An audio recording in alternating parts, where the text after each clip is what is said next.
Welcome to Ode to Games. My name's Logan Plant, joined today by Zach Rost. How's it going, Zach?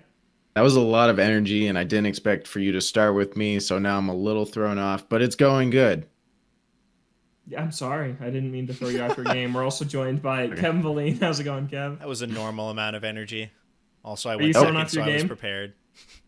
What? Okay. Are you thrown off your game? No, I'm fine. Okay. Cool. Well, we got a lot to talk about this week in the Nintendo world. It's the 4th anniversary of the Nintendo Switch, and along with that, more rumors of an updated Switch model coming down the pipeline. Those never end. But first, we're going to get into the Pokemon Presents event, which happened a mere 7 hours after we recorded last week. We Bad time. just missed it. Couldn't delay to record our episode a bit later in the week. So we're talking about it now, and two major things were announced: Pokemon Brilliant Diamond and Shining Pearl remakes of Gen 4, and then a new title called Pokemon Legends Arceus, which we'll talk about in a bit. Arceus? I always thought it was Arceus until the official presentation said it was Arceus. Which means that it is Arceus. I say Arceus. Because they're going to get it wrong. Yep, exactly. I always thought it was Yeah. Arceus, too. I was like watching it with I was watching it, was just like, oh, this is Arceus. And it's like, nope. Like, okay. Yep. Anyways, we're going to talk about that one afterwards. First, we're going to talk about what I think the three of us wanted to see, which was Gen 4 remakes, Brilliant Diamond and Shining Pearl, going back to the Sinnoh region, coming out late 2021. Has a pretty different art style than we've seen since Pokemon transitioned to the 3D era, beginning with X and Y on the 3DS. It's opting for a more chibi style is the most noticeable thing right off the bat about this reveal. Kevin, I want to get your take on that art style. Yeah, that's one of the few things that I think I'm not particularly sold on is the art style. And people say like, oh, the original game was a chibi art style as well, and that is true. On the overworld, the characters were also like that. But I would argue that in pixel graphics, it looks better. I think that the chibi style lends itself much better to a pixel art style. It looks a little bit weirder when you send it into 3D and the characters are like a little bit bigger, but they're still chibi. Like there was one moment, there was one shot where you walk into Jubilife City and one of the characters starts walking down to come and see you, and it looks really unnatural of just like them kind of like sauntering down.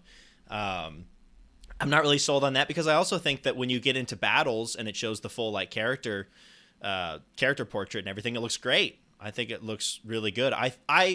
I wish that they would have gone something a little bit more akin to Let's Go Pikachu and Eevee, at least in terms of how they designed the character, where it looks a little bit more like an actual human instead of the chibi style. I understand why they did it. That is how the original looked. I just think that the 2D pixel style of the original games made that chibi style look a little bit better. I've not been a fan of the art style in Pokemon since X and Y, since they moved it to the 3D models. I did not like how X and Y looked. I just don't like the character models for some reason. The humans just look really weird to me. So I was actually excited to see them going for something different here with this remake, because it does look way more like the originals. It looks significantly like them. It looks like classic Pokemon, even from like the trees when you're out in the route and the buildings. Yeah. Like it all looks way more like Pokemon of old than the newer ones we've seen on 3DS and Switch. And I'm a big fan of returning to that, because to me that's what hits the nostalgia for me, is like the overhead shots of towns looking like they did in this trailer. It looks like a modernized version of those DS games. So I'm a fan of it. I understand where you're coming from the chibi thing for the character models. It actually reminds me a lot of A Link Between Worlds, which when it's top down in motion, it's a gorgeous game, but in those story moments when it kind of pans down and is closer and you see the character standing, they look really weird. And I got the exact same vibes from this Pokemon thing. So I think for 95% of the game, when you're overhead running around the world, I think the characters look good, but it is in those moments when you're having dialogue and conversations with people and it gets closer in that I think they look a little off. But I like it. I like that they are doing something different. Zach, what's your take? Personally, I like you said, it's just the character models for me that I'm not a huge fan of. The way they brought the 2D aspects into 3D for the environment and all that stuff, I think it looks really good. So the chibi character designs, it's weird that you said it reminds you of A Link Between Worlds, because it kind of reminded me of the Link's Awakening remake. They kind of look very toyish, which it worked really well for Link's Awakening, but they went full into that toy aesthetic. This one is kind that's of a prettier game than this one. It is a looks very like. pretty game. Because it's not Pokemon. Overall, I think that the way I love the direction they're taking this, and that they didn't stick with the X and Y onward sort of style. I do think that having the Let's Go character models would have been nice with following Pokemon, which is a thing that a lot of Pokemon fans love. You can do that in Amity Park? Amity Park, Diamond yeah. Pearl. Yeah, You can. So, You just like to bring that feature back very sparingly. Yep. Yeah, I was glad to see it, so I'm definitely going to play it. Very excited. This is what a lot of people were asking for, so I'm glad they're actually bringing it. But people were going to complain no matter what. That's what they do, especially Pokemon fans. So I'm looking forward to it, regardless of what I think about the character models. And we actually do know a little bit more about the development of this one. It's actually not being handled by Game Freak. It's being handled by Ilka, who worked on, I believe, Pokemon Home. They assisted Game Freak in development of some of these apps that complemented the core Pokemon experiences, and now they're getting a crack at their own remake for this. And I think it's the first game that this studio has been the primary developer on. So that is pretty interesting, and that also may be why they opted for a simpler art style, since it was the first project that this team was entirely tackling. So that's something worth noting. And I think that the biggest question mark right now is something Kevin brings up a lot when it comes to these is, are they going to bring in platinum additions to this game? Because they were calling it a faithful remake to the Diamond and Pearl experience, but then I wish I had the tweet. I don't think I liked it, but I saw something that someone saw a Pokemon in the trailer that's only in the platinum decks. Okay. Which had them excited. It's a good sign. It looked like some platinum stuff's in it. So maybe it won't be features. It'll just be Pokemon, which is better than nothing, because that's one of your biggest complaints, I know, Kev. Yeah. I've given up on the idea of them having a lot of the story aspects and like the Giratina's world, the distortion world to go into, because that is very much platinum. And if you're not remaking platinum, that stuff's not going to make it into these Diamond and Pearl remakes. So I understand that. At the very least, I do hope that they bring some more of the Pokemon balancing that was kind of missing in Diamond and Pearl, most specifically the fire types, and the fact that if you didn't pick Chimchar, it was Ponyta or nothing. So I'm hoping that at the very least, if they're going to bring anything from Platinum over to these remakes, it is the more balanced Pokemon that you can find in the wild through the Sinnoh decks. All the other stuff would be cool if they had it. I know that there was extra content with the with post game in Platinum going to the other island. I think they added some stuff there with Platinum, but most specifically, I do hope that the better balanced Pokedex comes back. Yeah, and if that tweet I saw is true, then it looks like that is what they're bringing back. And they also mentioned quality of life improvements that more recent entries have made. Not sure what that's going to look like yet. If I had to guess, EXP share is probably what that means, because starting in X and Y, that's something you can trigger on or off at any time and just have your entire party level up at once. And I'm guessing that's what it's probably going to be, things like that to streamline the experience. But I'm pretty excited. I do really love Gen 4. And I'm down with the look of this game, and I'm looking forward to playing it. Brilliant Diamond all the way for me, by the way. Pearl, shiny, Pearl, absolutely, shining Pearl, shining Pearl. I mean, it's just if you've played these games before, you're probably just going back to the one that you picked up first. Whether you picked up Diamond first or you picked up Pearl first, that's what I'm doing with Pearl. So I assume that everyone else is doing the exact same thing. I don't even remember the Pokemon differences between the two games. Palkia and Dialga. I know that one, but the less significant ones are all forgotten. Man, what even was it? I forget. Skuntank? I don't think I got Skuntank. Was it Krogunkin? No. Yeah, I think it was. Right. Yeah, okay. Was it Krogunkin? Sounds right. Skuntank? I think Krogunk is in Pearl. See, Krogunk's better. I probably also don't remember it very well, because I'm assuming that they got rid of a lot of that for Platinum. And at a certain point, I just played Platinum instead of the other ones. So I think I've spent more time in Platinum than the other ones. So I kind of forget what those I spent hundreds of hours. Game-specific ones were. But I think that was one of them. So I do want to ask, Kevin, you specifically, you've been off the Pokemon train for a long time. Is this a day one buy for you to get back into Gen 4? Yeah, it is. because out of all of the Pokemon games that there are, Gen 4 is the one that I have the most nostalgic attachment to. Whether or not that's ruined like some people's were with Omega Ruby and Alpha Sapphire, unknown at this point. But just because of that nostalgic factor, it is the one that sticks in my brain the most out of all of these games. That 15 years later, I want to go back and re-experience those, and it'd be a day one purchase for me. Yeah. The price is $60, by the way, unfortunately, for these remakes, which was expected. Yeah. Remake. It's not that Zach, is this a day one buy for you? upsetting. Yeah, absolutely. Very similar to Kevin. I have a whole lot of nostalgia for the 4th generation. That was really peak Pokemon for our age group. So absolutely day one. And my Pearl got stolen when I was a child. So this will be a real redemption arc. I lost my Pearl. Oh, perfect. It'll be a redemption for both of us. Little story. My Pokemon Pearl had a bunch of Pokemon from Fire Red that I brought over. I had like level 100 Charizard and Zapdos and Mewtwo and all these level 100 Pokemon. And then I lost it. And I lost like hundreds of hours of Pokemon Pearl and all these level 100s that have been with me since Fire Red. And I'm like, cool. Never found it. Crap. I still don't have another copy of Pearl. I bought a copy of Diamond, but I never got around to picking up a copy of Pearl, so I'm gonna need to do that at some point, right or wrong there. Yep. I lost my Fire Red, which had all my level 100 Pokemon that I never did migrate over, which was rough. I never found it. I did end up replacing it. One of my friends had both Fire Red and Leaf Green, decided they didn't need both anymore, and sold me their Fire Red. And actually, Gen 4 is the only one that I own all three of. I have all three of Diamond, Pearl, and Platinum. I never actually have played Pearl. I picked it up way later, like just a few years ago. I got Pearl really, really cheap, but Diamond and Platinum I both played the heck out of. Such a good gen. And then the remakes that came after it, like Gen 4 as a whole is just phenomenal with Heart Gold and Soul Silver that came immediately after. That was just the best age of Pokemon, the DS era, Gen 4. I don't really like Gen 5. I know a lot of people do, though. Yeah, I still have a soft spot for Gen 5, but Gen 6 starts to real go off the rails, so got to enjoy these older games while it lasts. We've only got so many more remakes before they start doing Let's Go, and then I don't even want to get into those. Got to enjoy these remakes while they're here.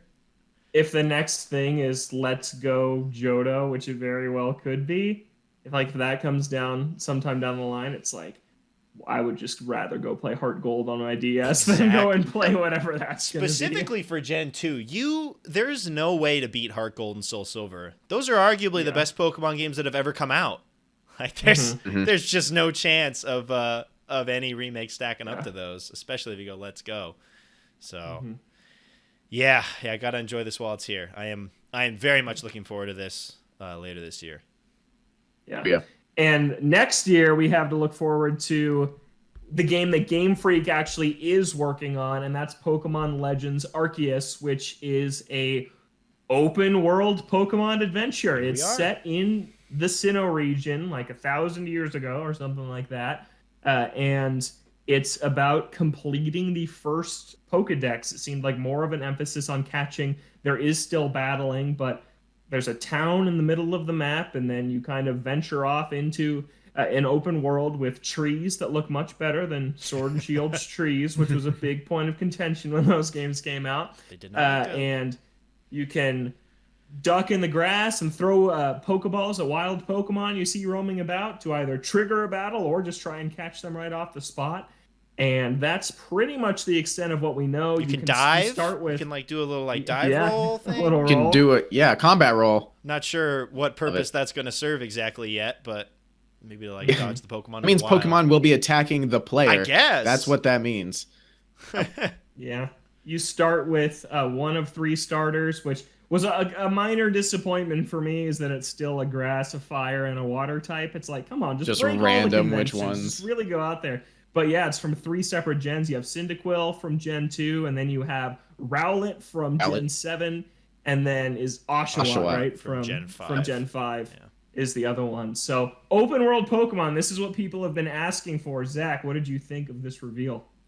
I thought it was super cool. I love that they're trying new stuff. I think that they need more variations on what Pokemon can be.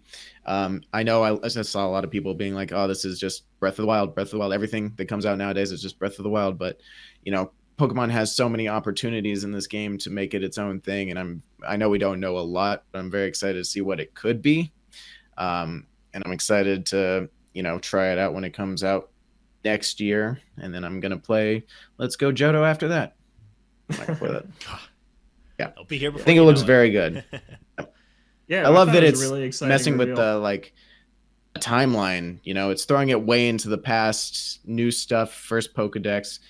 I thought the Pokedex was like a recent invention. Apparently, that's just not true. I don't know. Yeah, they're like, this is 1,000 years ago, and then it's just a trainer wearing a cap and a scarf Yeah. throwing Pokeballs at Pokemon. You like and, ground it It's into still- like stone or something? Is that the first Pokedex or like? It's not that different in terms of branching out. They didn't go too crazy.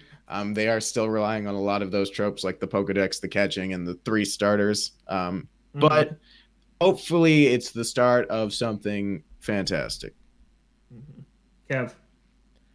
Cautiously optimistic is how I would describe it. After Sword and Shield, and even after just the last couple of games, I've realized that there's no point in getting like really hyped for these games anymore. I just have to like wait for more information. And I feel like this one, I do need a lot more information before making like an actual judgment on it. The idea and the concept looks really cool. This is the stuff people have been wanting for a long time, and I feel like it's been what a lot of the fan games have been trying to make, that open world design where you can like throw Pokeballs outside of battle, just have this wide, expansive open world. That's what people have been wanting for Pokemon, and it's exciting to see them go in that direction and try and switch things up in a big way, not like Sun and Moon's Trials being like the big shakeup that they did a couple of years back. Which were bad. Those were really bad. But see, that's the thing. You don't know how the final product is going to turn out and how it's going to stick the landing. And there are some points for concern just watching this trailer. Like, I know that the game is a year off, a year plus possibly, depending on when in 2022, early 2022, but that could get pushed that's back. what they said. Yeah. Around a year. But like, for example, there was that one shot. What was it? The Chimeco? Or what? It was like a floating Pokemon that was going up, and it was like going at like 4 frames, and you could just see it like jittering up and down as it was going up and down. There were certain like performance aspects that did not look good. I expect some of those to get ironed out, but you never know on those. And then there's just other things like how is this world going to interact? What's the point of going forward? Are there going to be hopefully there are going to be other towns to go and visit? We don't know that yet. Like, what's going to be your driving force beyond just catching the Pokemon? The concept I think is really cool, but just where Pokemon has been the last number of years and how they have struggled when they've tried to come up with something new, even like Sword and Shield, trying to come up with something new with the wild area. And there were a lot of stumbles there. So I'm kind of just waiting for more information, see how the rest of the game is fleshed out, where are the extra places that you're going to be going, towns and things, and all that sort of stuff. But at the very least, I think the concept's very interesting. That's actually, I was going to bring up the wild area because I think that a lot of people are concerned that this is their first crack at a big open area, but it's not. The wild area was really big, and then they had other open areas in the DLC for Sword and Shield also. So this is kind of an idea they've been toying with on Switch, and I really disliked Sword, but the wild area is my favorite part. I had the most fun just roaming around that area and getting into battles and catching Pokemon, to the point where my Pokemon became so over-leveled that the main campaign was a joke. So if this entire game is just this big open area about catching Pokemon, and they find new ways to make that compelling, so it's not just running around and filling out a Pokedex, which I think would be stale. I think there need to be other missions and objectives and goals other than just that. Battles.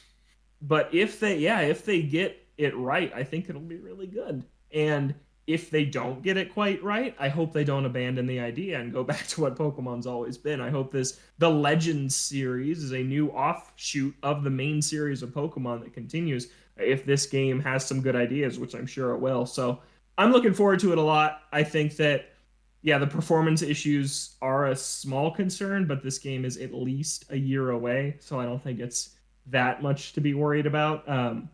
But I guess we'll see. It does feel like Pokemon games don't really get delayed. Like, one comes out every year, the other like concern. clockwork. So they could just shove this thing out the door if it's not entirely ready. But I'm looking forward to it. I think it looked really cool. We talk about getting out of Pokemon all the time, and I think this is the two best announcements to get me back in: a remake of my favorite gen, and then this open world experiment, which I'm down to try. One thing worth noting: it's single player only. It doesn't look like there's any multiplayer connectivity in Pokemon Legends. It is looks like an entirely single player experience, which I think is really interesting for Pokemon, which throughout our entire lives has been all about kind of until the Switch. It was about pushing what the Nintendo handhelds could do in terms of connectivity with your friends. Yeah, and then they realized the Switch doesn't do a great job of that, so they're like, we're gonna do no multiplayer on this one. Yeah. No, but that is interesting. I feel like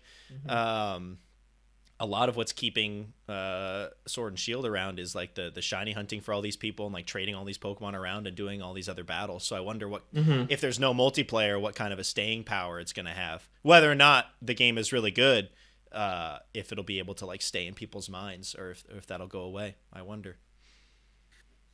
And I think overall, I'm just happy that they are trying something new, because that's what we've been bashing Pokemon for it feels like the last 3 gens. Stale. It's just they've just been pumping out the same stuff every time, and the Switch has been a place where a lot of Nintendo franchises have kind of been reinvented and redefined, and Pokemon taking that next step is really exciting, and I think it's what we all wanted when it entered the home console era. Now that Nintendo doesn't have a dedicated handheld anymore, I think that's what we were all looking for. And Let's Go wasn't it. Sword and Shield wasn't it. This looks like the first real big step in that direction. So I'm just happy that they're taking a risk, because this could pan out poorly, but I'd still be happy they did it because it's something different. And they've also got Diamond and Pearl coming out, so yep, which is going to sell millions. Yep, so. yep. And Legends Arceus. I keep saying Arceus. Arceus. Even if it's not that great, it'll probably still sell well anyways, because it's got the Pokemon branding on it. So I don't think they have to worry too much about it. But man, I hope it's good. I hope that they give me a reason to go back to a new entry in a Pokemon game, because I haven't had that reason to go back for quite some time. Yeah. Does Snap come out? 2022. Snap is out soon. April. Soon, very soon, right? Yeah. April. It's coming out next month. Looking forward to that. Which we also got a new look at in the trailer. I didn't really look because I'm like, I've seen enough of that game. I don't need to see any more, but it looks gorgeous. Yeah. That game looks really great. So all in all, a really great Pokemon presentation. You know, I was thinking, how good would that Nintendo Direct have been if these two games were in it? It would have been an entirely different conversation around that thing. Had the one big thing at the end been these two Pokemon games, like announce Splatoon 3 and then say, hey, we actually have a couple more things to show, and then it's these two, people would have been talking about how that was one of the best directs ever. So I'm sure Nintendo wishes they could have included this, but Pokemon just has decided to do their own thing at this point. Well, and Pokemon's certainly big enough. Well, one, it's certainly big enough, and two, I feel like it's kind of similar to what they did with the Mario Direct, because that was celebrating a anniversary, and this was the same thing. At the start of this presentation, there was a long video of just the history of Pokemon of the last 25 years, and I felt like that's what they wanted to do. They wanted to make it its own presentation, because this is a big thing. 25 years, quarter of a century old.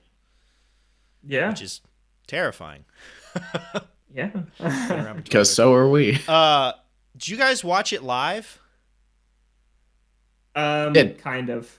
Because, man, there were some stream problems. I don't know if you guys were having it. I thought that was just me. No, it was. I thought it was just me too. And yeah, it was like stopping. The sound was cutting out at the end of the video. It stopped like 4 minutes early and then cut back in and then cut out again. I was like, what is going on? I thought it was my Switch, so I swapped it to my PS4.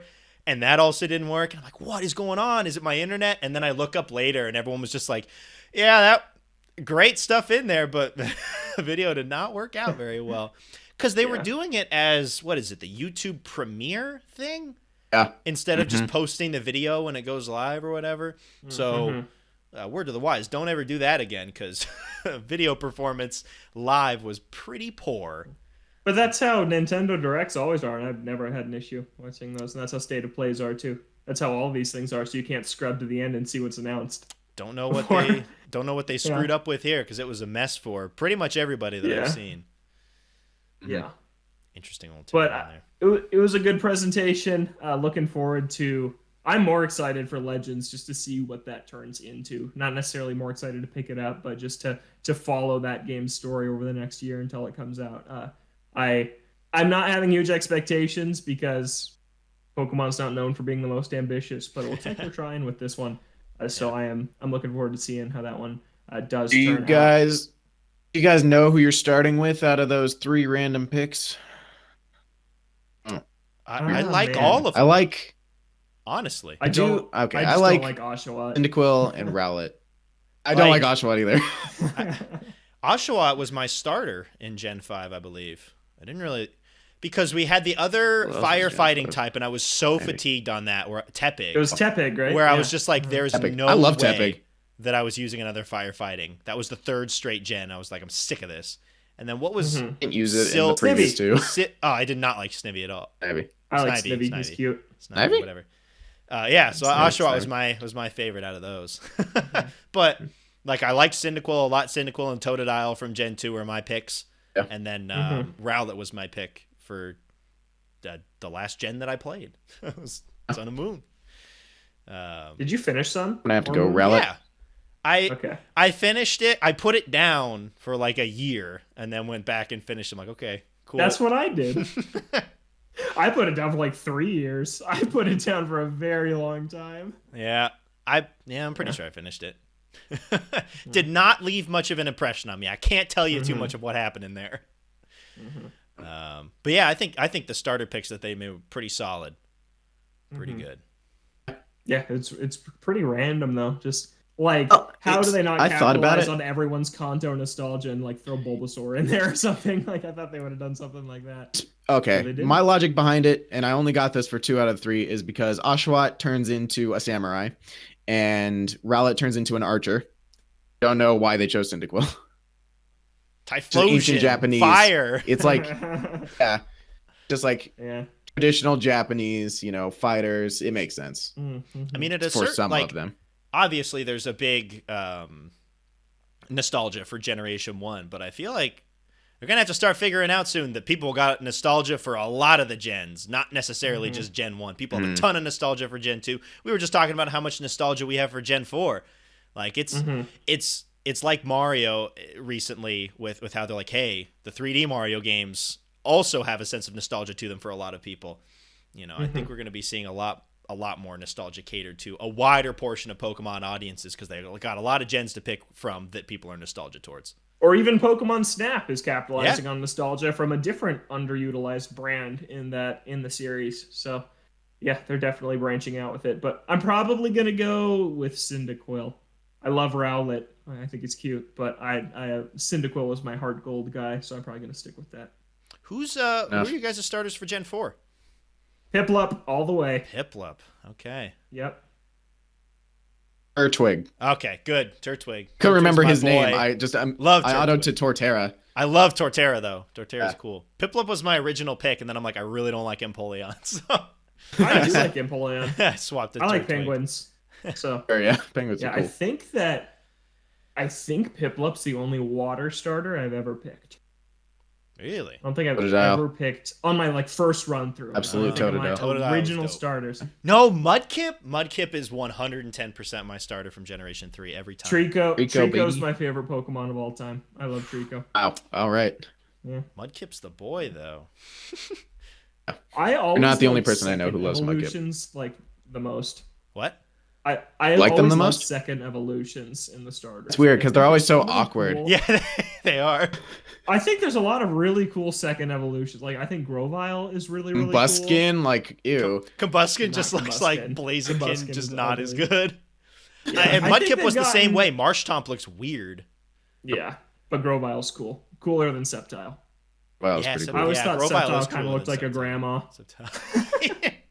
That makes sense. I can see that. Yeah. We'll have to do a Pokemon starter tier ranking sometime in the future. Well, we should do that we should talk about starters in our O2 at the end of the show. Well, okay. Let's do it. I want to do it. I want to talk about what stars we picked, but we should keep going on All through right. the news. We can circle We back do later. have a little bit more, don't we? Yeah, we do. Rolled out. Just want to mention it's the Monkey Big news. Ball. It's huge news. Us. Rolled out. Monkey Ball spiritual successor. Fans are making their own Monkey Ball. I was supposed to get it last year, and it was nowhere to be seen. Or was I supposed to get it in 2019? I don't even freaking remember. Did you at this back point. it? I backed it in 2018? August or September of 2018. Been a while. Been a while. And it is Wow. finally launching in early access on Steam this month. I believe it's March 23rd, and I'm very excited. I have a USB GameCube controller because GameCube controller is the only way to play Monkey Ball. Got to have those ridges on the stick so you can go straight forward to go on the angles exactly as you need to, and I'm so excited. But that's it. All right. Had to throw that out there. Cool. Yep. I mean, and some of the then- levels that he's been posting look insanely difficult. Like I could Yeah. never. I can imagine you They could look with a lot of crazy. practice, Logan, but I don't think I could ever. I'm very excited. I've been craving some Monkey Ball. I've been playing this mediocre marble game on my Switch that I haven't talked about on the show. I think it's called Marble It Up. It's not very good. We need Does what is it? not Marble scratch the Plus Monkey Ball Ultra. itch. There was like an Xbox 360 arcade marble game that got pulled off Mm. of the store shelves a long time ago. We need to bring that back. That Back. marble game back. Nothing's as good as Monkey Ball in the genre. It's king. Not even Monkey Yeah, so- Ball's as good as Monkey Ball. No, it's not. It's not nearly as good as Monkey Ball. Anyways, the big news is that there's a new Nintendo Switch rumor. This one comes from Bloomberg, so it's not just all these unreputable sites covering this. It's a legit business site covering this, saying that a new Nintendo Switch model is going to enter production this summer. No word on release date, if that means for this fall or maybe sometime next spring. With 4K output when docked, a bigger screen increasing from 6.2 inches to 7 inches, an OLED screen that is at 720p resolution, and better battery life. Oh, you have a note here that says it will release by this That's what holiday. they were I guess I saying missed was that part. just Okay. that because it was entering production in the summer, that odds are it was going to be ready to go by a holiday. Okay. Yeah. Okay. Like that. Obviously, none of this has been confirmed. Neither Yeah, has none that of it been. at But all. that's the assumption Mhm. that if it enters production, then it would be ready to go by a holiday.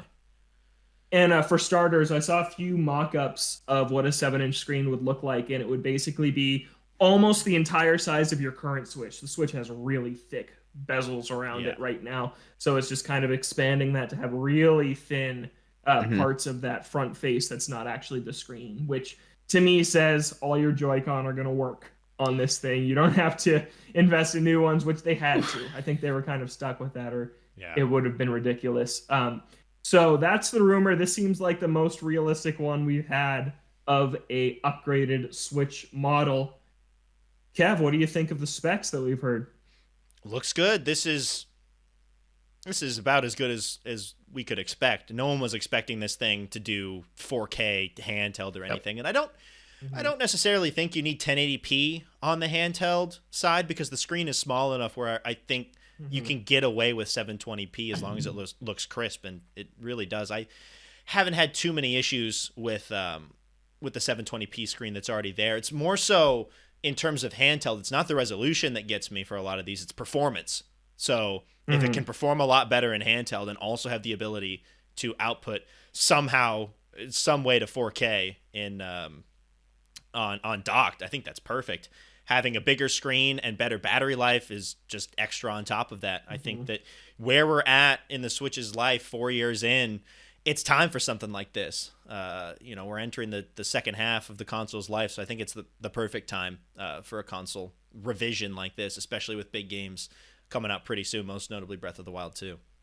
Yeah, and you're not going to see any other new hardware this year. You're not going to see a PS5 or an Xbox Series X squared. You're not going to see any new revisions of those for a couple of years. PSVR is not coming out this year, so if Nintendo launches this holiday, they'll be the new thing to get in the video game market. Of course, a lot of people will be picking up PS5 bundles Hopefully or they'll be Xbox bundles. More available. Yeah, for sure. But I think by that point, I mean, we're talking 8 months away. I like to think that more of the hardcore base will be able to pick that up before then. So if this thing does come out in November, it'll be the conversation, the big new holiday item. So yeah, this is the year I think, because 2022 you could see PSVR 2, 2023 you could see revisions to a PS5 Slim and a slimmer Xbox. So this feels like the time to strike for the Switch. And it's like every year that goes by, the closer and closer we're getting to whatever comes next. Not necessarily a revision to the Switch, but a Switch 2. So I feel like now is the right time for something like this. Absolutely. Coming up on 5 years when it comes out will be, I think, very solid amount of time into the console generation. I feel like this is the flagship. Give us a little more power before the next one comes out. I think, everyone's waited long enough to where they'll probably pick it up. Yeah, and this is kind of what I thought it was going to be based on this. It's not a PS5 level power switch. It was never going to be. Yeah. It was, all you have to do is look at the revisions they've done in the past. The new 3DS got a little more oomph. It's got better battery life. That's what this Bigger looks screen. like. That's what Nintendo does. Bigger screen. Yep. Yeah, and so this looks like What they're good at. less than a step of PS4 to PS4 Pro. The 4K stuff is a big deal. I'm really curious to see how that would pan out. And then 720p, I agree with you, Kev. That's fine in handheld. 1080p would really suck away the battery life to have to power that much higher of a resolution screen. So I think 720 is fine. I think that this is at a great point where you're not going to split the fan base of the 80 million people that have a Switch. It's still going to be playable. It's still going to run Breath of the Wild 2. But if you want that premier top shelf experience on Nintendo, then you'll want to upgrade to this thing. And I think probably 20 million people will.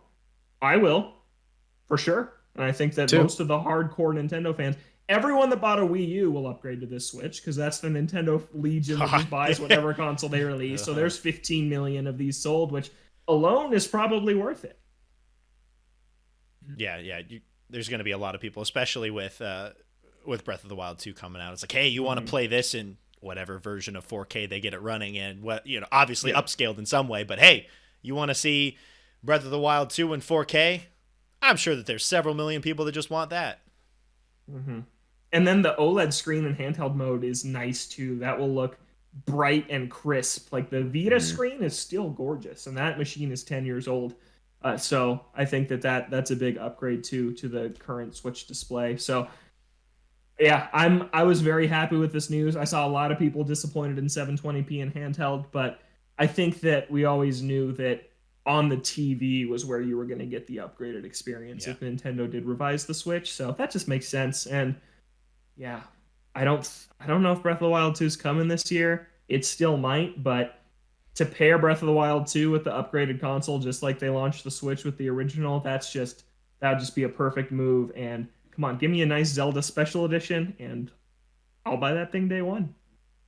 And even if they can't hit it to where they launch day and date like Breath of the Wild and the Switch did, you could still make a big impact by releasing this thing and also having a release date for Breath of the Wild 2 and knowing that that's going to be coming out soon. And that would also give people more time to pick one up if they're hard to come by. Like, hey, comes out in November and early 2022, they give a month, Breath of the Wild 2 is out. Boom, that's big. Gives people time to prepare for with the new console and get ready for the thing's launch. And Pokemon Legends could be a February game or an April game, and Splatoon 2 could be a summer game, and boom, that's an incredible launch window lineup for a new Switch revision. Those three games are huge hitters. I mean, those are 3 of the 4 of Nintendo's best-selling franchises, along with, well, I guess, yeah, it's on the short list, along with Mario Kart, Smash Bros. Like Pokemon, Splatoon, and Zelda are 3 of their best sellers. So that would be a huge lineup to kick off 2022 with a new Switch. And yeah, I'm all on board for it. I do wonder what it'll be called. If it's called New Nintendo Switch, I will throw up. And I think that the internet will Switch get XL. new Pokemon Snap for my new Nintendo Switch. Not old Pokemon Snap for my old Nintendo Switch. No. Oh, Any gross. predictions on price? Is this gonna? Do you guys think it's gonna drop the price? I think 300 is gonna be consistent. And then what? 250 for base, and I think they're gonna base drop the goes price. away. Goes I away. think base goes They're away. gonna stop production. I think that this is going to phase out the old Switch. I think that this, which means they might call it the new Nintendo Switch, because that's what happened with 3DS. To me, this feels so much like the new Nintendo 3DS. And it did phase out the original. Eventually on shelves, all you had was the new Nintendo 3DS and the 2DS. You had a cheap option and the luxury one. Switch Lite will stick around, and this revision will phase out the model we all have. I think that's what's going to happen. I think that they're going to sell through all these Mario Kart bundles, and I wouldn't be surprised if shortly after that you don't see the normal Switch on store shelves. I think this is going to be the Switch. I think it's going to be $300 with no game bundled in. I guess it's not as big of a jump up as, say, like the Series X from the original Xbox, or or PS4 Pro, or Xbox One X. Sorry, not Series X. Jeez, stupid. Yeah. Xbox One X. But that was a pretty big jump in power from the original Xbox One and even the slim version of that. So it makes sense that they wanted to keep both of those on at the same time. But then I guess at that point too, you also had 3 SKUs. They phased out the original. Yeah, they phased out the original PS4 and the original VCR Xbox One, and you had the Slim and the Pro, and you're gonna have the Lite and the new for the Switch. If it's called new Nintendo Switch. What if they come up with something even stupider? Like what? Switch U? Oh my god. Switch Wii. The thing I've seen people Wii Switch is Super Switch, which that would be cool. That'd be cool. I'd be down for that. Yeah. Harkening back to the Super Nintendo. Yeah, I'd be down for something like that. But something tells me it's not going to be that simple. It's going to be something weird, or it's going to be something dumb. Like, precedent is set in that's probably what's going to happen. Because it's not going to be as slim, because they're not going to make it thinner. Like, it's not going to be a significantly thinner device. The Switch is pretty thin already for what it is. So, yeah, I don't know. And I don't think you just want to stick to calling it the Nintendo Switch, because they already upgraded the Switch, right, with a better battery life. And the new box that was red instead of white. Like, that's a new version. But they didn't change the name because that's the same system. But you don't want to do that when you have something that can be in 4K and has a bigger screen. And right. This is a much bigger upgrade than that other one was. Wasn't the other one basically just a new processor that helped out the battery life? Yep. That was a big absolutely. thing in that. Yeah. So that's basically the same thing, just slightly better battery life. This is a much bigger revision. Another thing I hope we didn't mention is I hope that my that old docks still work, because I was just thinking about that. Joy-Cons are going to have to work.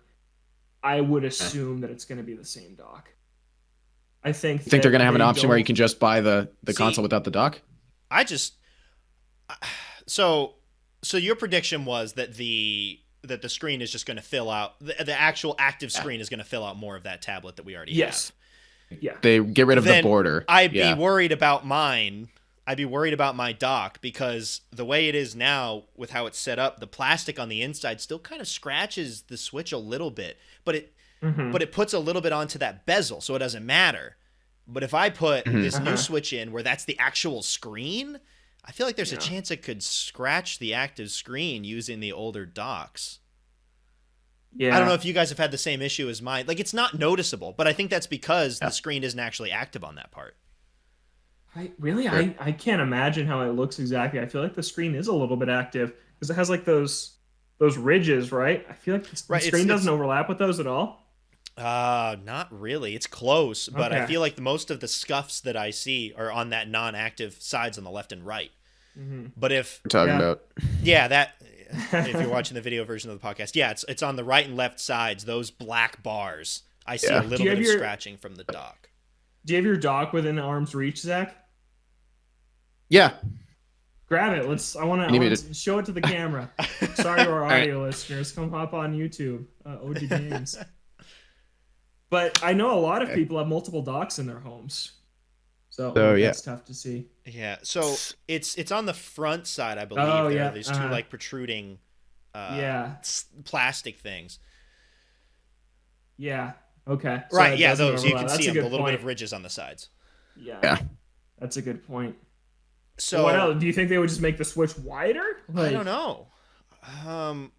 At the very least, I hope that the new Switch would come with a better built dock where that's not even an issue with either one. That's just slightly higher build quality. But in terms of using your old dock, maybe would they make it not a concern if you're just buying the new Switch and it just comes bundled with a dock anyway, so you don't have to worry about it? That would probably be the other way around that. Yeah, they sold docks separately. They and did. Now releasing a new Switch, and it's like, oh, sorry, the 2 docks you have in your house don't work with this. If you buy this new dock for $90, that would suck. Yeah. It's not as egregious as if your Joy-Con didn't work. The Joy-Con have to, and I would bet a lot of money will work on the new thing attached to them, not just like connect. Because if in some world they didn't attach to the sides of the system anymore, there's no reason they wouldn't still be able to connect wirelessly to be used as controllers. Well, that'd still just be like really confusing too. Like, oh, which one of my Joy-Cons works with this one and which one doesn't? How different could they really look? Because I know for me, I have 2 docks. I have the dock I got with my Switch on launch, and then I have the Smash Brothers Ultimate dock, which I love and is the primary one I use. And when I would upgrade to this Switch, I would trade in my old one. It's starting to get beat up. If I get a new one, I don't really have a reason to keep that one anymore, and I would have to trade in a dock with it probably. But I want to keep that Smash Brothers dock, and I wouldn't want that to just become a useless piece of plastic that I couldn't do anything with. I guess. But yeah, you raise a good point with those with that screen, because that would cause an issue. Yeah. So maybe I guess there's a couple options. Like they could force you to buy a new one. They could be like it's compatible, but use at your own risk. I can't see them doing that very much, because I feel like there's a lot of people that wouldn't know about it and then get really mad if things scratched. Or they could make the thing actually longer so that there is still the. But even they couldn't make it longer, because if it's bigger, the inside of the it wouldn't matter. It wouldn't matter, right? Because the screen would still touch it. Because it would just be making the Switch bigger, and the dock would still be the same size. I feel like you're just gonna have to make a new dock. I feel like that's the only option, because the way it is now, it would probably scratch the screen.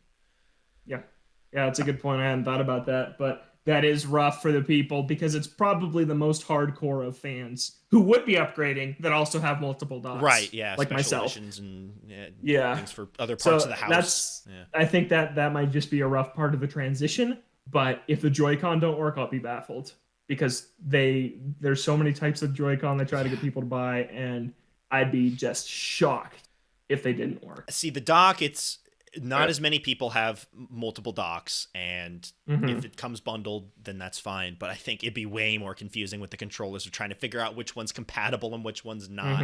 I think that'd be an absolute mess. Hopefully, at that time, though, they come out with Joy-Cons that are more reliable. If they release like new Joy-Con along with the new Switch. That are just like the exact same but better internals, you know? Where it's like they're the same size and they still connect to everything, but they're just better. I just had another kind of wild idea. What if this new Switch doesn't have detachable controllers? So it's just controller. It's like the Switch Lite, but it docks. The Lite? And you can use any controllers that you have to play it when it's in TV mode, because that would probably cut down on costs. Hate that. I would. Hate that. Like, in some world, I could see them do that, but I don't know. Like, there's still a number of games that would be a lot more annoying with that whole setup. I feel like that's a feature that would stick with the Switch Lite, but man, I guess you never know. That would make me think a little bit harder about swapping these things out. I hope they're still detachable somehow. And then you just run into like that whole question. Me too. Of like, I think they probably will be. Then there's always the concern if they're non-detachable of like, man, how long are these things going to last before I have to send in my whole console to get the things repaired? Yeah, for sure. A lot of questions. But that is, I'm excited. This feels real. Yeah. This feels more real. This is from Bloomberg. It's not, some guy on Reset Era said that we're getting a new Switch this year. I feel like a lot of the other ones are just from like business analysts who are just like, oh, it makes sense. They'd make more money. Like, look, if they released a new console right now, people would buy them and they would sell a lot of them. But I feel like this one, always the case. There's a lot more substantial things behind this in terms of the details with screen size. The timing is very good for 4K, a Switch to come out. And the timing makes a lot of sense. And it's all believable. It's not like it's going to run PS5 games. No, Yeah. it's like this is a very reasonable upgrade that I can see Nintendo doing. It seems like a smart move. But we'll move on from that to talk about our current Switches. It is the 4-year anniversary of the Nintendo Switch What in the just world? a couple of days ago. Launched on March 3rd, 2017, alongside 1-2 Switch, Woo. one of the greatest launch no, People alongside still Breath of playing the that. Wild Was and Snipper a Clips number also of other out? titles. Snipper Clips People was like that out, game. Super Bomberman R was Oh. out, Snake Pass was out, which I heard was a solid Yeah. launch title. But yeah, there were a number of things, but really it was Breath of the Wild, and then Snipper Clips was a nice kind of side thing that people played at launch as well. So I wanted to ask you guys, what's your memory of leading up to getting your Switch and then finally getting one? Do we want to the one who Personally- got their Switch the most recent? Zach, you want to start? Sure. Okay, yes, right. Most recent being nearly 3 years ago. It's been a while. Time has just And flown by. yeah. So it was Yeah. the summer of 2018. I was gearing up for my study abroad trip in college to go to Korea. Logan had been hounding me about getting a Nintendo Switch for a while, I believe. And I finally broke down. We drove to Walmart together, bought a Switch. I have a picture of me with the Switch and Logan. We took like a selfie with the Switch to commemorate the moment. At a GameStop. And then, did we get it at GameStop? I'm pretty sure. Logan's Okay, memory well, is I don't just remember. We got it ridiculous. somewhere. Yeah. Remembering all these details that 3 I years Moscow ago. GameStop.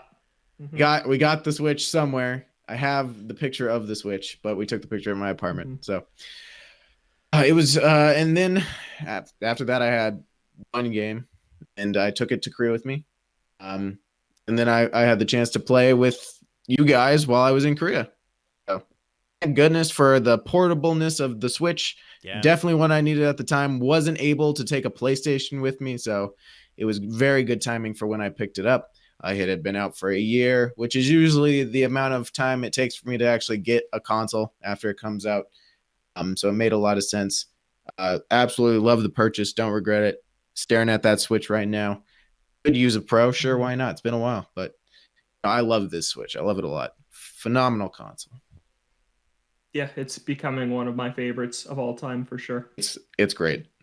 Yeah. It really is. As for me, I got it the summer that it came out. So that was summer of 2017. And I was in Florida at the time. I was doing an internship down there. So I picked it up at a Best Buy. I don't remember what the impetus was for me picking it up. I know that Logan is always like hounding Zach to get stuff. We're always hounding Zach to get things. But I don't remember what I wanted pushing to me? play Splatoon with you. Oh, was it you? I was like, hey man, we should play Splatoon. It comes was? out Okay. like next week. And It you pulled the was. trigger. Okay. Yeah, so I went and Yeah. picked it up at a Best Buy. There was like a line at Best Buy, but no problems getting mine. I don't even think I I don't remember if I reserved one or not. I think I just went there when they first opened for the day and picked one up and was one of like the first like 10 or 15 people in there. I got 3 games with it. I got Breath of the Wild, Mario Kart 8 Deluxe, and Splatoon 2. Solid trio of titles right there. God. That's 4 months after the system's out. You could pick up those 3 games. Yeah. The Switch's first year is absolutely unbelievable. Yeah. Crazy. Taking it back, playing Splatoon with Logan, playing Breath of the Wild. And because I never had a Wii U, it was one of my first experiences playing Mario Kart 8 Deluxe. That was an entirely new game for me. So lots of good memories in the early days playing that. And Zach's point of the portability coming in handy pretty quickly. It also came in handy for me because I went to Japan a little while after getting it, and I didn't even bring the dock. All I did was I brought the Switch, games, Just and so then just the power convenient. pack. And it was great. Like I didn't need to have a TV set up for it. I didn't need to bring the dock. I just had to bring the power supply, my games, and the Switch tablet itself. And it's been great. Mm-hmm. Love the portability Yeah, of it and love the games that are on it. I have very fond memories of playing like Salmon Run with you or just Turf Wars before we would both have to go to the ballpark to do our games because we were Working that was the baseball. only summer we both did baseball. And yeah, that's honestly what I remember most about that summer was playing Splatoon with you in the mornings because we played a lot. We played a good did. amount that summer. And then I never played it after that. But that summer that I played it was great.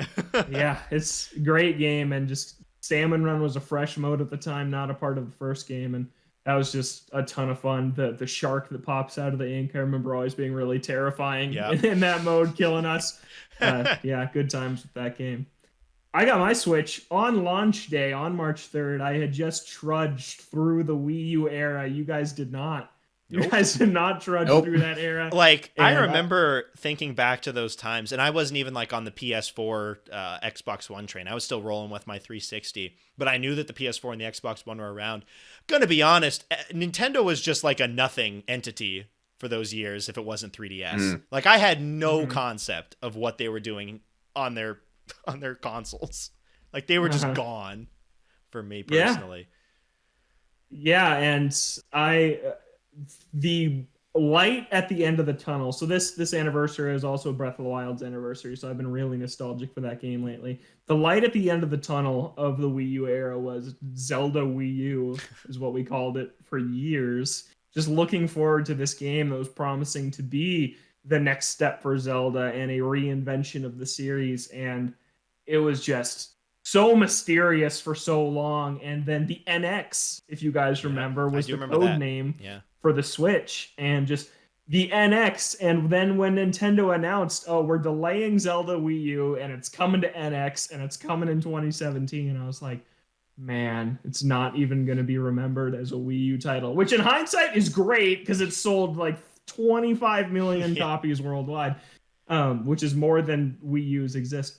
But just waiting, I pre-ordered the thing the night it went up, and then just waiting for like 2 months from January to March for it to arrive. And then I was living in the dorm, so I had to deal with like picking up packages from the front desk, and I was worried, like, what if it's not there? What if they mess up and deliver it to the wrong dorm? And I remember getting the text when I was in jazz band on that Friday, and it was like, you have 2 packages to pick up. And I was like, God, it's Zelda and my freaking Switch. And I had another lecture to sit through that in hindsight, I'm like, why didn't I skip that? I learned nothing that day. I was sitting there thinking about Zelda the entire time, and ran back to my dorm, picked it up and unboxed it. And yeah, I was like, man, I have the NX. This is it. The Wii U era is over. And Zelda's here. And it was just one of the most hype gaming day, the second most hype gaming day of my life, only passed by Smash Brothers like a year and a half later on Switch. But yeah, just unbelievable. I love my Switch. So many great games on it, and there's a lot still in the pipeline to come. Speaking of good memories of the Switch, I also have very good memories of watching that reveal presentation that they had. I watched that with Logan. Zach, were you? I don't think Zach was. No. Was he there? No. Probably no. He was not. It was me and you and my roommate Jacob. Yeah. Really good memories watching that. Looking back on that. Yeah. Lots of good games showing off. Shin Megami Tensei's still not out. Oh, man. But lots of good memories watching that presentation. Yeah, they showed off a ton there. They showed off Mario Kart. Yep. With the battle mode and the Inklings. Xenoblade 2. They showed. Oh yeah, Splatoon 2, which we thought was just going to be a port. Yep. Project Octopath Traveler. Oh, that was in there? I forgot that was in there. 1-2 Switch was in there. Yeah. ARMS, the first reveal of ARMS was in there. That was a jam-packed presentation. And then, of course, and Super Mario Odyssey was revealed in there. Yeah, that is one of the single best presentations ever that I can recall. Like, so many bangers were announced in that presentation, and it ended with. I wasn't even there for it. Sorry, Zach. You weren't. It ended with. Didn't even watch it. Final trailer for Breath of the Wild, which is one of the best game trailers I have ever seen. It is just amazing, and then it ends and it announces the date, March 3rd, 2017, and yeah. That was really exciting watching that on my tiny TV in my dorm room. I just remember crowding around watching that. Yeah, lots of good memories, and I really can't believe that the thing's been out for 4 years, and I've owned mine for 3.5. Yeah, that's crazy to me. Zach and I, our friendship continued via Breath of the Wild. He came and watched me play most of that game. In the dorm lounge on the huge TV they had down there, and I didn't let him play because I'm like, I've been excited for this for too long to not just play it through myself. But he was a great wingman. He watched me play that game, and Yeah, we have some good times playing that. Kevin and I played Bayonetta, which has one of my most frustrating. Oh my Dude, god! you banging your head against that boss fight because let's be real here, we do not know how to play that game whatsoever. We were just barreling through the thing, not really learning combos, and then we just get stomped by this boss fight. It was brutal. It was one of the, not even the final boss, and you were graduating. We only had a little bit of time to finish just like, we got to get this thing done. We went home for summer, and I was playing on the TV docked, and I couldn't do it. And I remember, like, you could also touch the touch screen to like ramp up her witch time combo. So I removed it from the dock, and I was like, "Go!" You were watching the Mariners game because I was just sitting here dying against this boss. Oh my gosh! Yeah. Good times.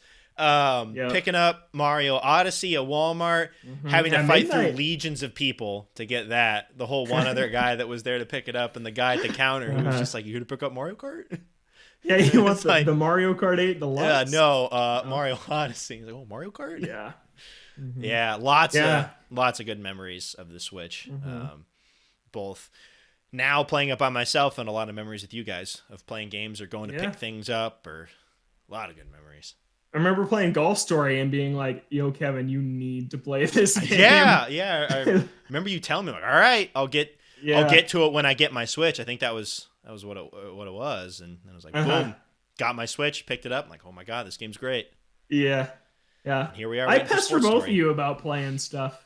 Yeah, it's just I know that Kevin's a harder man to persuade than Zach. Yeah, I am Zach weak. Is very I'm easily so weak. persuaded. Yeah. You eventually got around to Ace Attorney on Switch, which is another one I was telling you for years to play, and you knew you wanted to play too. Yeah. I gotta get to Yakuza. Oh, by the way, Kev, Zach bought 3D All Stars. I don't know if he told you. Oh, but he picked it up. Thank God. You were starting to run out of time. We're already into March, the month that Mario dies. So I'm glad you finally picked it up. They had some copies. Time to start the at? year. I ordered it on Amazon. Okay. I was lazy. Hey, whatever works to get this thing before it disappears, you know. Yeah, seriously. But $50, not that bad. Oh yeah, you got the $10 off? Thing was pretty consistently $50 on Amazon. Nice. And it was $50 at Walmart, $60 at GameStop. Good old GameStop. Almost I was in the area of GameStop. I was like gonna buy it. I was like, I don't want to pay the extra $10, so I just ordered it off Amazon and went Fair home. play. I probably would have done the same thing. Yeah. But it has been a phenomenal 4 years for the Switch. There are some frustrations with it for sure. The online isn't great. The virtual console is not there. Some of the ports have not been worth the price they've charged. But overall, you look at the first-party lineup of both the Wii U ports and original content.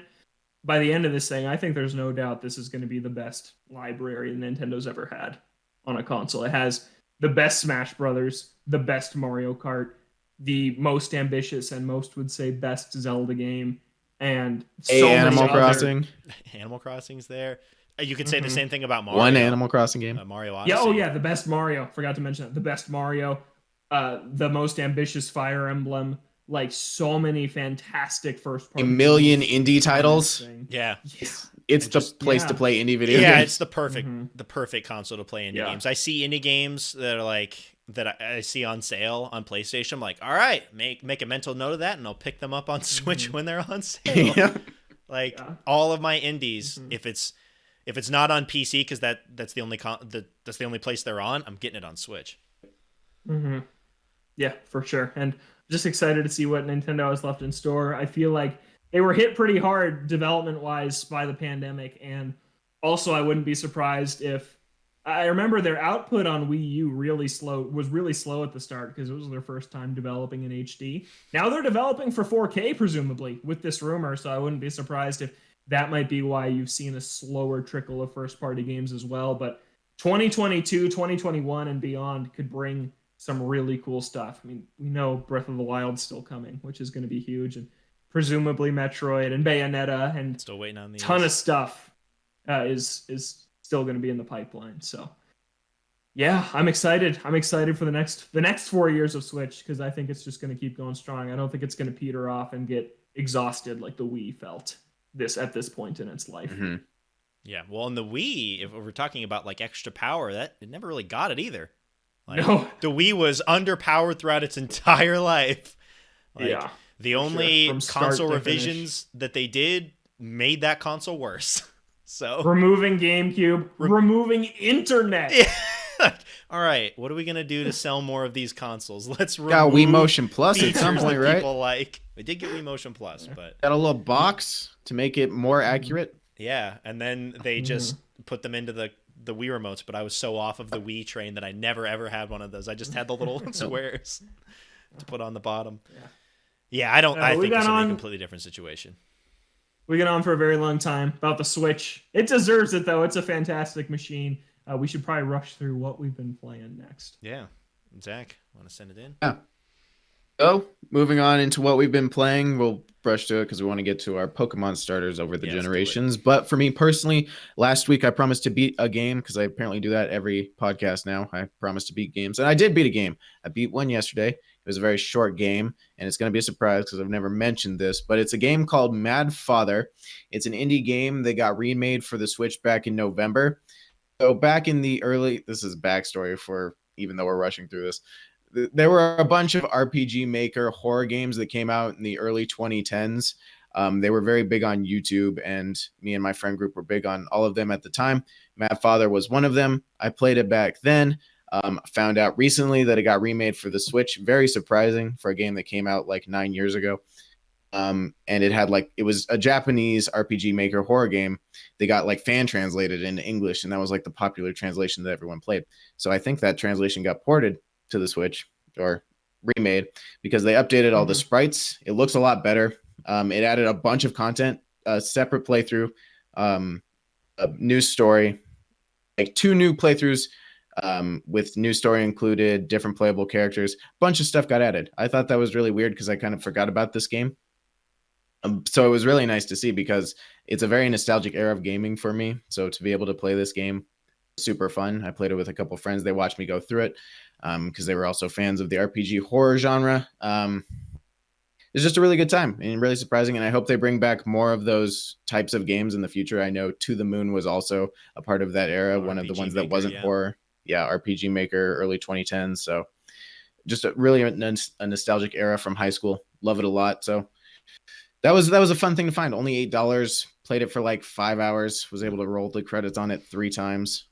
So one of those things where it was like, a good time. Kind of wonder a little bit what the impetus was for bringing those back. Like To the Moon and those games. Like I feel like those have a pretty large following. Definitely the most popular out of all of them. But a game like that, I wonder why they decided to bring it back.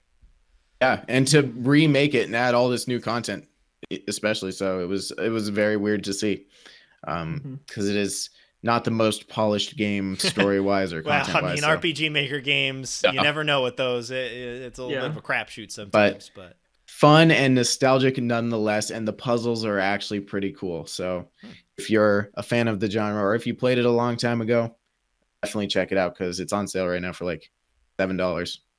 Nice, cool. But that is all I've been playing. I had a bit of a slow week, but I did what I promised. I beat a game. But moving on, we'll talk about Kevin. What have you been playing? More Mario 3D World. Been playing some with a group of friends a little bit, and then playing more on my own. Still having a good time. Thoughts are pretty much the same. We're still waiting to all play together. That should be next weekend, so that next week. Yep. We won't talk about that on next week's show, but yeah, the week after that, we'll finally have thoughts from all 3 of us playing it. But yeah, still having a really good time with that. Don't really want to talk too much about that. And then just more Sakuna, Rise and Ruin. Game is solid. Game is a good time. Just like, man, I was talking last week about how the rice farming can get quite in depth on how in depth you want it to be. It can be pretty simple where you like plant the rice seeds, and then you can talk to one of the people that is living in the house with you, and they'll be like, oh, now's the time that you should empty all the water out. This is like the draining process on today, because it's set up in like 3 days per season. So there's 3 days in spring, 3 days in summer, fall, and winter.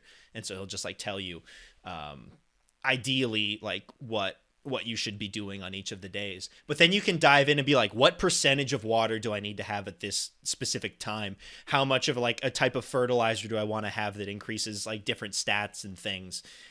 Like you can go really far into it. There's like a bunch of stats just based on the rice that is crazy, and it's quite important because that's how you level up. Sakuna is through the rice, and that also gives you food to get through the days.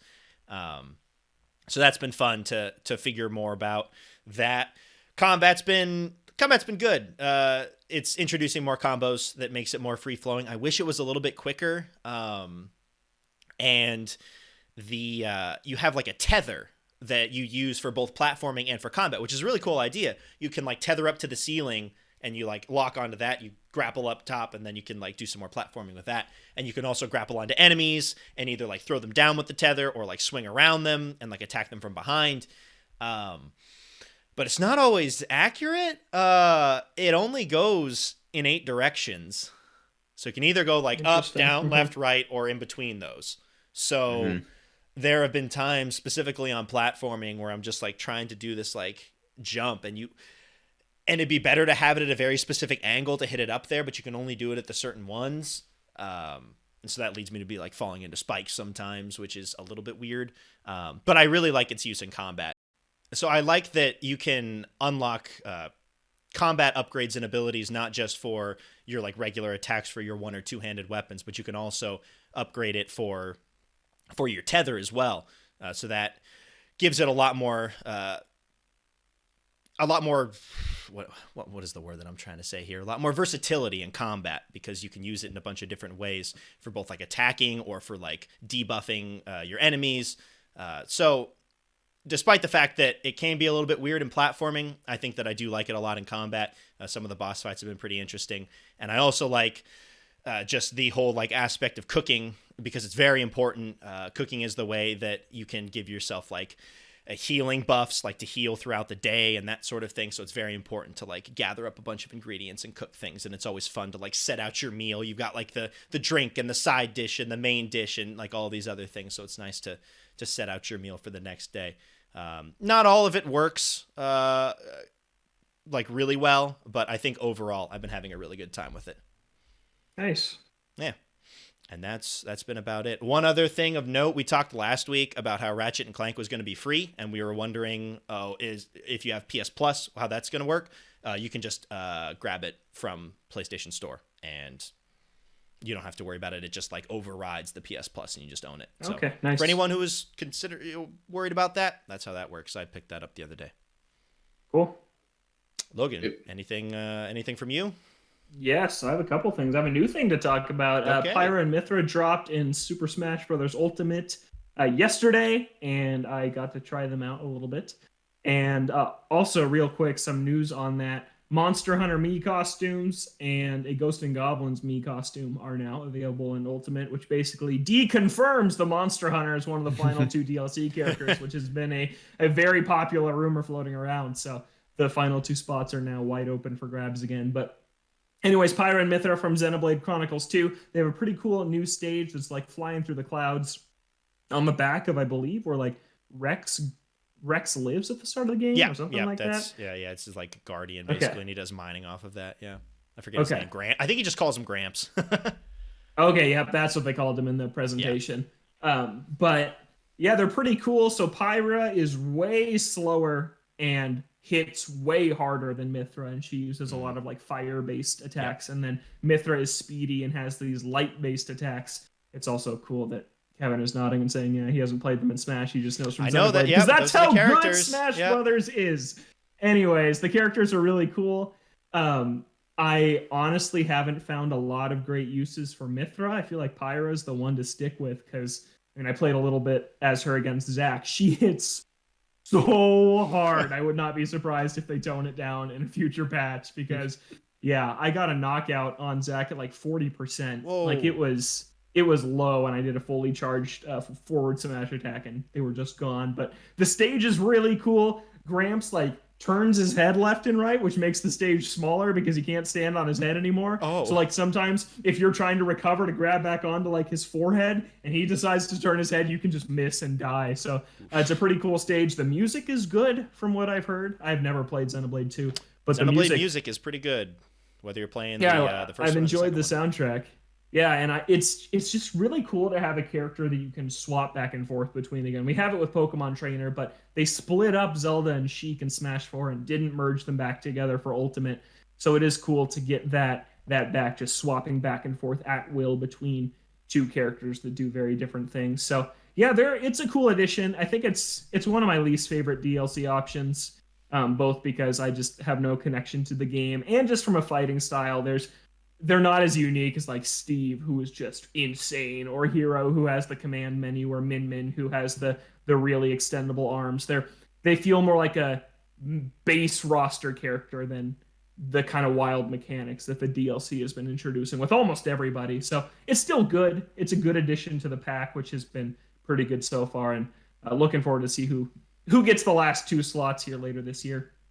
And other than that, last week I talked about I've been in a game rut. I have gotten out of that. I played like 15 hours of Breath of the Wild over the last week. I have been playing it every night for like 1 or 2 hours, so probably closer to 10 hours total.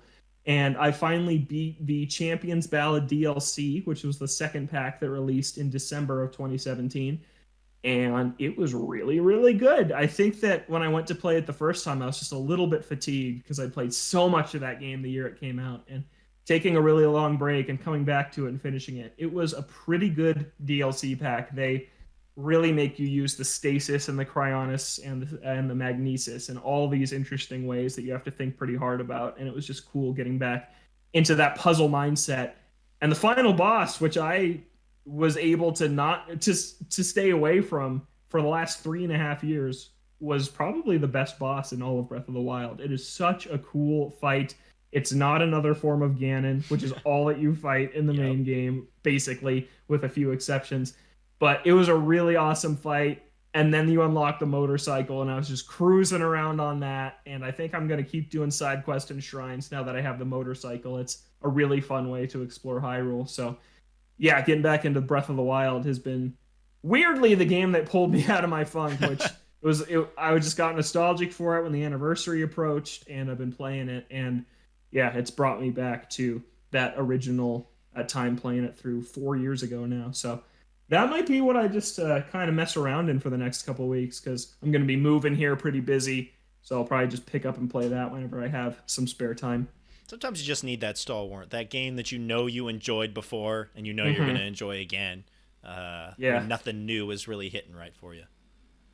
Yeah, it's real good, and I think I'm just going to keep working on perfecting my current file, because there's so much I never saw that I don't feel the need to start it all over, because there's just a lot still for me to see, both quest-wise and just exploration-wise, that I probably never stumbled upon, because there's just so much in that game.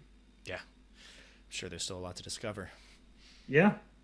All right, do we want to run through our starters here? We don't have a ton of time, so I kind of just want to run down the list from Gen 1 to Sword and Shield, which I have not even played, so I will have no thoughts on that. But just go through the gen and your favorite, and maybe where each of them rank. I guess your ranking of the 3 starters, starting with Gen 1. Just their first form, or all 3 forms? Like, are we ranking them as a whole, or just like when all we knew was their first form when we picked? I'd say just overall, from either the first time that you played it, or if you're thinking, hey, I'm going to go back and play this again, what is the one that you're going to pick? Because I think I'll do it from the first time I played it. So Gen 1, of course, we've got Charmander, Squirtle, and Bulbasaur. Logan, I'll start with you. Ranking of those 3. Charmander, Squirtle, Bulbasaur. Wow, okay. Is my ranking. I like all 3 a lot. I think I like Charizard the best. I've never played Gen 1 without picking Charmander, so he's always who I go with. Zach? I would rank them Bulbasaur, Charmander, Squirtle. I choose Bulbasaur every time. Gives you the tactical advantage for the first 2 gyms. Wow. I think that was one of my original reasonings. Squirtle does for the first one. I guess, Bulbasaur does for the first 2. But I think Bulbasaur is adorable. Gym for the electric. Yeah. Yeah. And then for the 4th gym, it's just grass be grass, and no one's having fun Yeah, it's there. a pretty solid start. For me, I'd probably go Charmander, Bulbasaur, Squirtle. I have never played through the game with Squirtle. Bulbasaur is my original pick. Bulbasaur is my favorite Pokemon as a kid. I still have like my old plushie of Bulbasaur. But in terms of like going back now, I pick Charmander 99% of the time. And on a whim, I'll pick Bulbasaur. But I've never played through with Squirtle. Gen 2, we've got Totodile, Cyndaquil, and Chikorita. Logan. Cyndaquil, Totodile, Chikorita. Okay. I think Chikorita's ugly. I think. What about Totodile's Meganium, probably. No thanks. I actually like really Meganium. like Bayleaf. I think Bayleaf Yeah, is solid. I like I don't really Bayleaf. like Meganium. Bayleaf's the Chikorita best that out of the much. 3. a second version that's pretty good. Yeah, that happens. Totodile is really cool, and what Croconaw is that his name? For alligator. Oh, Croconaw and then for alligator. Yeah. Yeah, I like his evolutions, but I thought Cyndaquil was super cute when I was a kid, so I went with him. And then I like Typhlosion. I mean, he's pretty basic. Typhlosion's cool though. Yeah. But the Gen 2 ones are kind of just like bigger versions. Like their 3rd version is like just bigger versions of their first ones, which isn't the case anymore. There's wild transformations in the starters now. But Cyndaquil. Zach. For me, currently where it stands is Totodile, Cyndaquil, Chikorita. It's weird because I've played Gen 2 a lot in my life at different points, and I've started with all of them at one point. They were all my favorite at one point. When Heart Gold and Soul Silver ran, I was like Totodile for a long time, and then I really liked Bayleaf in the anime, so I was like a Chikorita fan for a while. But then when Heart Gold and Soul Silver rolled around, I on a whim just went with Cyndaquil, and I really got attached to Typhlosion after that. Yeah. I would still consider Totodile my favorite because just so adorable, and for alligators pretty cool. But I do have a respect for Typhlosion, so that's why I'll give him 2nd place. And then Chikorita has slowly become more and more ugly to me, even though I still love it. Yeah, mine is How about- Totodile, Cyndaquil, and Chikorita. Like Squirtle in the 1st gen, I have never played through the game as Chikorita. It was Totodile at the start when I was playing Pokemon Crystal on my Game Boy. It was always Totodile. And then Heart Gold and Soul Silver, I'll swap between Cyndaquil and Totodile. Also, I like the a little bit of trivia that they ran out of space on Feraligator's name in the original, so they cut off the last E and just Feraligator and like no E in there. Fixing that in the newer ones, but I always thought that was funny. But yeah, I really like Feraligator and Typhlosion's design. I have Feraligator in Absolutely. Pokemon Coliseum on the GameCube, and he was one of my main characters in that. Great game. Those games. Yeah. It's a great game. All right, Gen 3. We've got Mudkip, Trico, and Torchic. Trico, Mudkip, Torchic. Trico, I said it earlier in the show, is my favorite Pokemon. That's more because of the Mystery Dungeon games. He was my partner in the first Mystery Dungeon. I just got so attached to him through that. But I really liked having him in Sapphire. And then Mudkip, I think, is cool. I think it's like a really unique starter. I just always really liked the look of Mudkip. And then Torchic, not honestly a huge fan of Blaziken. I think Blaziken's pretty overrated. So, yeah, that's my ranking for those ones. Trico all the way. I think he's so cool. Zach? Yeah. My ranking, it is Trico at top. Then I'll do Torchic, Mudkip. Not a huge Mudkip guy. I know a lot of people who are big fans of Mudkip. I do like Blaziken. I think he is a little overrated, but I still think he's very cool. I tend to lean Grass if I'm not massively a fan of one of the other starters. So I went with Trico just because Grass is my go-to ever since Bulbasaur. And I Grass really is great in that game when you're sailing around the ocean for half of it. So exactly. Yeah. That was a very water focused region, so definitely a good start to go with Trico. I do think Grovyle is very cool. Sceptile now looks like an old lady to me because you said that. I will never not see that, unfortunately, but I still think Sceptile is pretty cool. Always a big fan of Grass, so that's where I stand on Gen 3, and I haven't even played the remakes yet, so Probably. I don't even know what he looks like in 3D. If your game of choice is Emerald, I just stick to Emerald, man. That is the best of all those games. Mine is Mudkip, Torchic, Trico. I don't think I've ever played through the game for All these over the Trico. place. There's always one Pokemon, it seems, that I've never played through the game as. These older ones that I played through a million times. I adore Mudkip. He's I feel like I've adorable. given everybody a chance. I've got a plushie of him here. He's super cute. He was in there was a Pokemon Mystery Dungeon anime, and I had like a little DVD of like 2 episodes of it, and Mudkip was in there or something. I was like, oh, he's so adorable. Don't like Marshtomp very much, but I think Swampert is super cool. Torchic hadn't gotten too tired of the firefighting because that was the first one. So I thought Blaziken was pretty cool back in the day. I still think he's fine now. Trico, he's fine.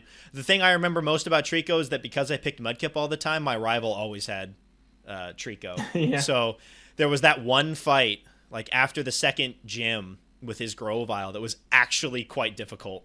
I remember on multiple times that one of those early fights with your rival was actually kind of challenging. Yeah. I should go back and play some of these games with the starters I never picked. Yeah, seriously. All right, Gen 4 coming out soon, 2021. I feel like after Gen 4, we're going to get faster because we have a lot Yeah, less to say about the less gens. memories. Absolutely. Gen 4, Turtwig, Chimchar, Piplup. Logan? Piplup's my number 1. Love Penguin said, I like Empoleon because I had a steel move, a water move, a grass move, and a ground move. So he was such a versatile guy in my party. Yeah, so I really liked him. And then Turtwig is number 2. I think Turtwig's awesome, and Torterra is super cool. Yeah. Torterra is awesome in the Detective Pikachu movie, by the way. Really cool in there. Yeah. It was really cool. Yeah. And then Chimchar, I don't know. Monkeys are some of my favorite animals, but Chimchar just never really did it for me, and I'm not sure why. But yeah, I was always a Piplup guy. I have a Piplup plush still somewhere around here from way back in the day. Zach? So I for the very most part always went with Turtwig. I did do a Chimchar run at some point, so he'll give him second. So I do Turtwig, Chimchar, Piplup. I never actually did any Piplup runs, which I think this is the first generation where I didn't do a run of everybody at least once. So sorry, Piplup. I'm sorry, Piplup. My bad. It's getting in. Like, I look back at some of these older gens, and it's just like, oh, I've played through these so many times. And I'm gonna get to these later ones. I'm like, this is the one that I picked for my one playthrough. And even beat this game. Yep. So, what's the one after Turtwig? Groddle or Grodel. I don't know. Grodel. Okay, I kept coming back to Grovyle, and I was like, that's the wrong generation. I think I don't know if it's Groddle or Grodel. I think I called it Groddle.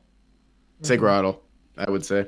But love all 3 of them. I think they're super cute. Torterra's awesome. Got the little biome on his back, the big tree. Definitely my favorite. And then Infernape, I think, is a very cool design. I don't really like Monferno a lot. Yeah. And then Piplup's cute, and Prinplup is ugly, and I do not like pretty Prinplup cool. very much. Prinplup's weird. That's where I stand. That happens. It's a crapshoot with the second evolution. It's either like, oh, that's pretty cool, or like, man, that is hideous. Yep. My ranking: Turtwig, Piplup, Chimchar. Piplup was the Pokemon that I was the most like, that caught my attention the most when I was in elementary school and looking up all of the information on the game when it first came out. I think Piplup's super adorable. So he was my first playthrough of the game. I picked up Piplup. And I don't know. I just didn't really like Empoleon. Now I look back and I was just like, oh, playing it now, I think that he introduced a lot of weaknesses that he didn't have before. So I don't know. Empoleon was never really my thing. And then later on, I picked up Turtwig later. I think Turtwig is also incredibly cute. Groddle, not too many thoughts on, but I think Torterra is a super cool design. I love the biome on his back, and just like seeing that big tree and his like when you're like fighting as him and you see that in the back, really cool. Chimchar, already starting to get fatigued from the firefightings. Gen 5. I'm having to look up who I've got a list of them here. Into. So we've got Snivy, Tepig, and Oshawott. I was a Snivy guy because I thought he looked like he was so close to Trico, right? Just this. He's pretty similar. This really, until really the, cute until grass the last evolution. Yeah, I really don't like Snivy's evolutions. I really dislike the final one, especially. I don't remember the middle one. Superior. Oh, it had legs. Yeah, it still had legs. Did it? I thought it was just a serpent. Oh my god, nope. Yeah, it doesn't have legs. Yeah, the third evolution. I don't really like it. And then after that, I really don't care. I think that Oshawott third evolution is horrendous, so I'll put Tepig second and Oshawott third. I do not like what Oshawott ends up turning into whatsoever. I don't know what he like. Samurott. Yeah, I don't know what exactly he's supposed to look like exactly. Yeah. He's got like I a only horn played and this stuff. game once. He's got like a sword on his Yeah, head. he does. Yeah. Yeah. Zach, what's and your then picks? I never finished White 2, and I had Snivy also because I just don't care about the other two. Gotcha. Yep. So I only ever used Tepig in the Black and White series. Tepig is probably my favorite by far. I think it's super cute. I don't remember what the middle one's called. I think the last one's called Ambor. I'm making that up. What's the middle one? What's the middle one? One no? Yeah, probably not. It's fine. It's not. I know what it looks like. It's rotund, but yeah, also he's a big kind of boy. muscly. He's kind of a Yeah, chubster. he's a big boy. Which is, I really like Ambor. I think he's super cool. And this is the first time I've chosen like a fire as my go-to first starter, so I wasn't, burnt out on the firefighting. It was my first experience with it, really. And I thought it was super cool. Definitely, like he's large and in charge is how I would describe him. I think he's big. He's a massive and definitely not a huge fan of either Snivy or Oshawott. I didn't like Snivy's design at all. And I usually lean grass, which is why it was weird for me to go fire. But I just thought Tepig was objectively better. Yeah, I like Oshawott. I guess I was like into a lot of the water types a lot of the time, and he kind of I don't know. I don't even know what it was about Oshawott, but I just remember picking him. I don't think I ever played as Snivy, and I think I played once as Tepig, so I'd probably go Oshawott, Tepig, and Snivy. But I don't have a super big attachment to any of them, really. Oshawott only because that's who I picked that original time that I played through it, so I have memories. We've reached the point where the starters fall off a cliff. Yo. I think 1 through 4 are all phenomenal. 5 is mediocre. 6 5 is fine. disgusting. I'm looking at 6. I'm like, I barely remember any of these. Let's get into Gen 6. We've got Chespin, Fennekin, and Froakie. This is where I get to the point where I've only played it once, so my pick is which one I picked, and then the other two I don't even know. Mine is I picked Chespin. I picked Chespin, and if I had seen his evolutions, I may not have because they're disgusting. Chestnut is horrible. I hate it. And then probably Froakie second, Fennekin third, probably just because Greninja's in Smash, and that's the only tiebreaker. I hate these three. I hate them a lot. Zach? It's difficult for me because I only ever did the one playthrough. I didn't finish the game. I chose Chespin because when I don't lean one specific way, I go grass. I do not like what he turned into, but I think my overall has to be Chespin, Froakie, because Greninja, way better design, even though no emotional attachment, didn't even play as it, and then Fennekin because I don't care.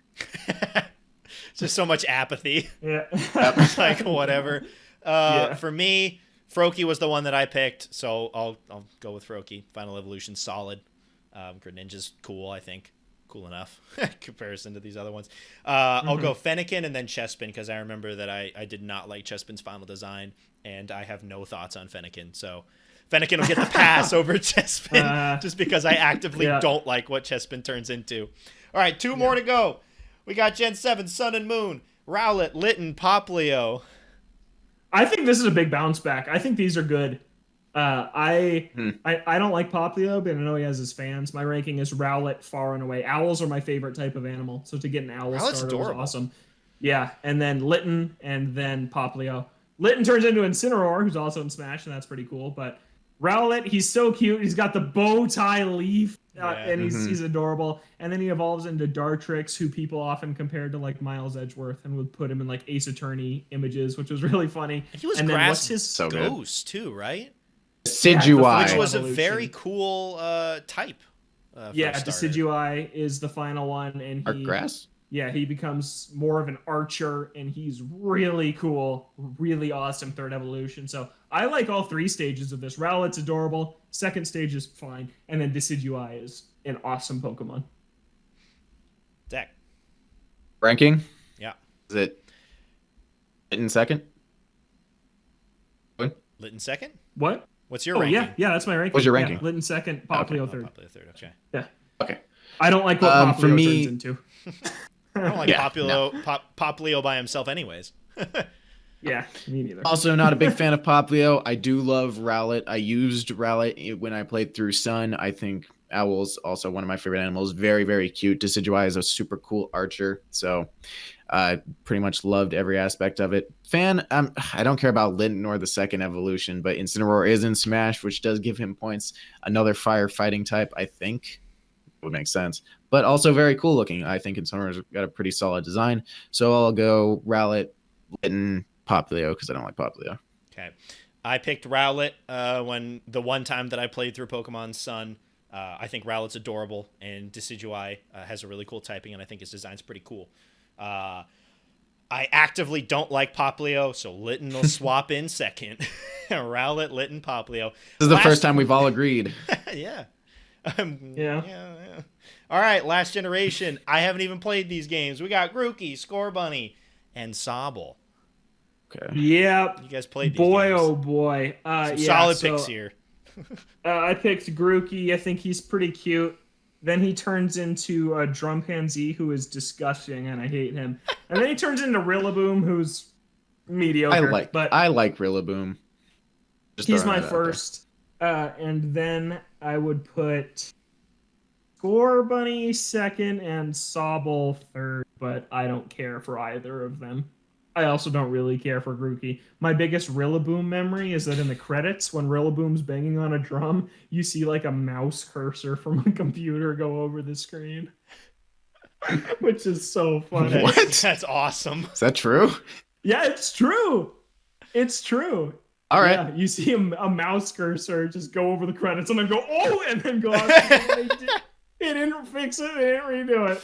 Incredible. Hey, man, Yeah. Pokemon's got to come out when it comes out. Yes, it does. Zach? All right. I'll put Grookey at first. I started with Grookey. I played through entirety of Sword with Grookey. Cute. Don't care about the second evolution. I was a fan of Rillaboom. I thought it was a pretty cool design. I like the way they incorporated the drum, and I like the leaf like mane that it has. I don't even know how to describe it. But overall solid design. I don't know. Can't picture what Scorbunny evolves into at all. Like I can't even picture it. A soccer player. Okay. And then Well, I Sobble turns into actively a don't sniper. like the third evolution of Sobble, so I'm gonna have to put the soccer player second. Yeah. Intellion, is that what the third one is for the water? I think it's creepy looking. It's very skinny. I'll go the same. Grookey, Scorbunny, Sobble. I do not like soccer, so Scorbunny doesn't do anything for me. Sobble, do not like his design, and Grookey, don't really care. Yep. So there's the definitive rankings of the Pokemon starters, man. There was so much love at the start. It goes in the crapper after between Gen 5 is where it gets iffy, and then it just falls off a cliff after. I think 7 That's is crazy. good. Rowlet's one of the best. Oh, it's And very I cute. just don't Litten's care about the pretty other good. two. Yeah. Like, at least there's one solid one in there, but Mm-hmm. man, you look back at the other ones, I got so many memories with all of them, and then I just look at Yeah. Gen 7, I'm like, oh, Rowlet's great. The other two I do not care about. I don't know. This is the getting a one I bid in played as. Pokemon I don't care Legends. about the other two. It's Yeah. true. Yeah. Yeah. Oh. All right. Last thought before we end this Joshua. off. We should finish this thing. Took too much time.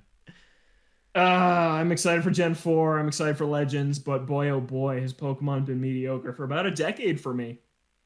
Yeah. Which is Yep. Zach? It's very sad, but I am now optimistic. I'm back to being optimistic. I'm very excited. Cautiously optimistic about Legends. Don't know what that's going to turn into, but I am very much looking forward to Generation 4 coming back. Love those games. All right. That is going to do it for us in this week's long episode of Ode to Games. A lot of Pokemon talk. Haven't done that in a while. no, it was fun. Yeah, it was a good time going back through some of these games, both good and not. We're here every Friday on Apple Podcasts, Spotify, other podcast streaming services that you may use. The audio version of the podcast is also up on our website, odetogames.com. If you want to watch the video version of the podcast, that's up on YouTube at Ode to Games, so you can check that out there. You can find us on Twitter at Ode to Games, Twitch, Ode to Games as well. You can send an email to odegamescast@gmail.com. For Logan and Zach, I'm Kevin. Thank you so much for listening, and we'll catch you next week.